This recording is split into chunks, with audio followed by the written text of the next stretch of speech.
తెలంగాణలో రానున్న 5 రోజుల పాటు కనిష్ట స్థాయిలో సింగిల్ డిగ్రీ ఉష్ణోగ్రతలు కూడా నమోదవుతాయని వాతావరణ అధికారులు తెలియజేశారు. ఒక దిక్కు ఉత్తర తెలంగాణ, పశ్చిమ తెలంగాణలో కూడా ఎక్కువ చలి తీవ్రత ఉంటుందంటూ కూడా ఇప్పటికే వాతావరణ అధికారులు తెలియజేశారు. ఈశాన్య తెలంగాణకు వచ్చేసరికి ములుగు, భద్రాద్రి కొత్తగూడెం, ఏటూరునాగరం జిల్లాలో విపరీతమైన చలి ఉంటుందంటూ కూడా ఇప్పటికే వాతావరణ అధికారులు తెలియజేశారు. ఏదేమైనప్పటికీ కూడా సెంట్రల్ జోన్గా ఉన్న హైదరాబాద్లో చూసుకున్న మాత్రం రానున్న 5 రోజుల పాటు కూడా సిటీ శివారు ప్రాంతాల్లో అటు హైదరాబాద్లో మరింత చలి పెరిగే అవకాశం ఉందని కూడా ఇప్పటికే తెలియజేశారు. అటు చిన్నపిల్లలు, అటు సీనియర్ సిటిజన్స్ కానీ చలి వల్ల అప్రమత్తంగా ఉండాలి. ఆరోగ్య సమస్యలు కూడా ఎక్కువ వచ్చే అవకాశాలు కూడా ఉన్నాయంటూ కూడా వైద్య ఆరోగ్య శాఖ నిపుణులు కూడా తెలియజేశారు. ఏదేమైనప్పటికీ కూడా రానున్న 5 రోజుల పాటు తెలంగాణలో మరింత చలి తీవ్రత తెలియజేశారు.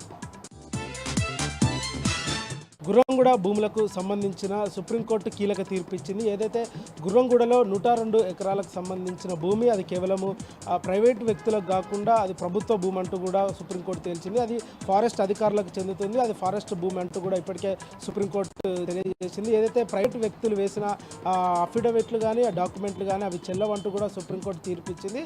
అటు ఆ భూములపైన పూర్తి అధికారాలు రాష్ట్ర ప్రభుత్వానికి, అటు ఫారెస్ట్ డిపార్ట్మెంట్కే ఉంటుందంటూ కూడా అది సుప్రీంకోర్టు తెలియజేశారు. ఎవరైతే ఆక్రమణలకు గురి చేస్తారో వారిపైన కఠిన చర్యలు తీసుకోవాలంటూ కూడా ఇప్పటికే అక్కడున్న రియల్ ఎస్టేట్ దందాలు కానీ వాళ్ళందరికీ కట్టబెట్టే ప్రయత్నం ఉన్నది కాబట్టి వాళ్ళందరిపైన కఠిన చర్యలు తీసుకోవాలంటూ కూడా ఇప్పటికే సుప్రీంకోర్టు ముట్టకాయలు వేసింది. ఏదేమైనప్పటికీ ఈరోజు కేబీఆర్ పార్కులో మీడియా సమావేశంలో ఏదైతే ఫారెస్ట్ ఉన్నత అధికారులు డాక్టర్ సువర్ణ గారు మాట్లాడుతూ ఈ భూమి కోసము ప్రయత్నించే వాళ్ళందరికీ కూడా కృతజ్ఞతలు తెలియజేశారు.